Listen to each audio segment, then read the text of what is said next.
Olá, pessoal, tudo bem? Meu nome é Jéssica, sou professora de Ciências e Biologia, e na aula de hoje nós vamos falar sobre os ciclos biogeoquímicos.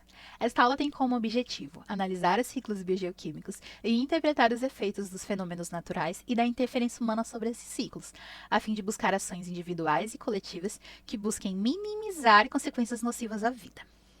Nas aulas anteriores, nós vimos processos como fotossíntese e respiração celular. Observamos que, por meio desses processos, os organismos, os seres vivos, seguem um curso contínuo de retirada e devolução de elementos para o meio ambiente. E é justamente essa retirada e devolução de elementos na natureza que vai formar os ciclos biogeoquímicos. Interessante, não?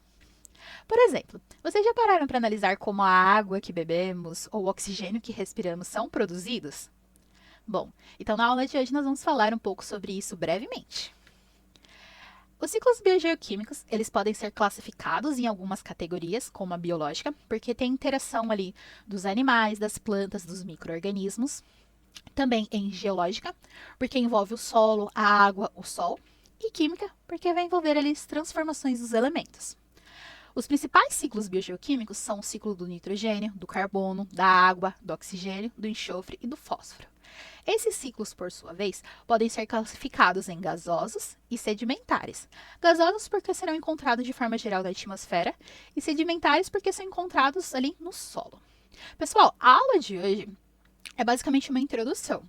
Então nós vamos ver bem rapidinho 4 principais ciclos: o carbono, nitrogênio, o da água e do oxigênio.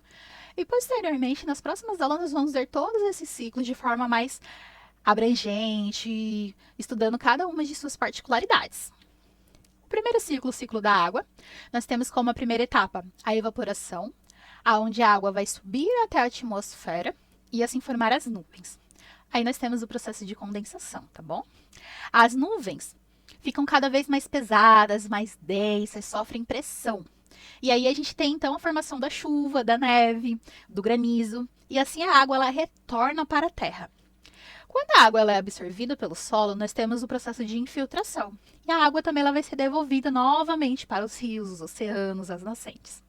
Outra coisa legal também é que, por meio da transpiração dos seres vivos, a água também ela passa para a atmosfera e forma assim as nuvens. Então esse aqui é o ciclo da água. Basicamente nós temos 3 estados, né? O líquido, o sólido e o gasoso. Esse é um ciclo muito importante. Ele vai estar literalmente ligado com a energia solar, com a rotação da Terra, até mesmo com a questão da pressão atmosférica, tá bom? O próximo ciclo é o ciclo do oxigênio. Ele é um ciclo bem resumido aqui, tá bom? Mostrando para vocês. A primeira etapa que nós temos é a fotossíntese, onde como produto final nós vamos ter a geração de oxigênio. O oxigênio atmosférico ele vai ser absorvido pelos seres vivos num processo que nós chamamos de respiração. E depois da respiração nós vamos ter a liberação do gás carbônico, que vai ser depois absorvido pelas plantas. O ciclo do carbono é um ciclo que pode ser dividido em 2, o geológico e o biológico. No geológico, nós vamos ter a interação do carbono, então, com a hidrosfera, a litosfera e a atmosfera, e no biológico, com os seres vivos. E ele é liberado para a atmosfera por algumas formas, como a emissão do gás carbônico, pela queima de combustíveis fósseis, pela decomposição de animais mortos e no processo de respiração. Todo esse gás carbônico, depois ele vai ser absorvido pelas plantas no processo de fotossíntese, tá bom? Por fim, o ciclo do nitrogênio é dividido em 4 etapas: a fixação do nitrogênio, a amonização, nitrificação, que é realizado pelas bactérias nitrificantes, e depois a desnitrificação, que é realizado pelas bactérias desnitrificantes. Esse ciclo todo ele é importante porque muitos organismos não conseguem absorver o nitrogênio. Então a gente precisa da quebra do nitrogênio ali pelas bactérias, para assim as plantas poderem absorver ele, por exemplo. Esse é um ciclo muito importante porque a partir dele a gente tem a formação dos ácidos nucleicos e das proteínas. Bom, vamos falar agora um pouco sobre os ciclos biogeoquímicos e a interferência humana. Muitas atividades do homem podem interferir nos ciclos biogeoquímicos, como o desmatamento, a agropecuária, a queimada, a poluição, a mineração e o descarte de esgoto de forma inadequada. Por quê? Eles vão interferir de forma direta naquilo que já está ali seguindo um curso contínuo, ou seja, vai acabar Por exemplo, com o desmatamento, nós temos ali, né, a retirada das árvores. As árvores fazem o quê? O papel principal, né? A absorção ali do gás carbônico. Então, com o excesso de gás carbônico na atmosfera, nós temos como, por exemplo, né, ali a formação do efeito estufa, o aquecimento global. Bom, pessoal, então para finalizar a nossa aula, nós vimos que os ciclos biogeoquímicos eles são processos naturais que permitem, né, a circulação e a renovação dos elementos na natureza. Eles são de suma importância. Todos os ciclos biogeoquímicos, né, eles seguem etapas e podem, né, e são essenciais, né, para que a vida ocorra da forma como ela é.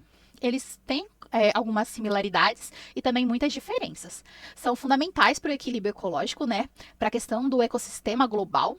E algumas ações humanas elas podem sim interferir nesses ciclos. Bom, para a atividade de casa, vocês vão pesquisar um pouquinho assim sobre os ciclos biogeoquímicos e vão elaborar um cartaz, explicando qual a importância de cada ciclo, as principais etapas, e falando um pouquinho também sobre ações humanas que vão interferir nesses ciclos. E agora, para a gente se divertir um pouco, nós vamos jogar o Biociclos, que é um jogo bem legal. A gente vai ter ali a interação com algumas perguntas relacionadas a cada um dos ciclos, tá bom, gente? Então a gente vai agora se divertir um pouquinho e assimilar o que a gente estudou. É isso, pessoal. Vamos proteger o nosso planeta, porque proteger o nosso planeta é proteger a vida. Obrigada!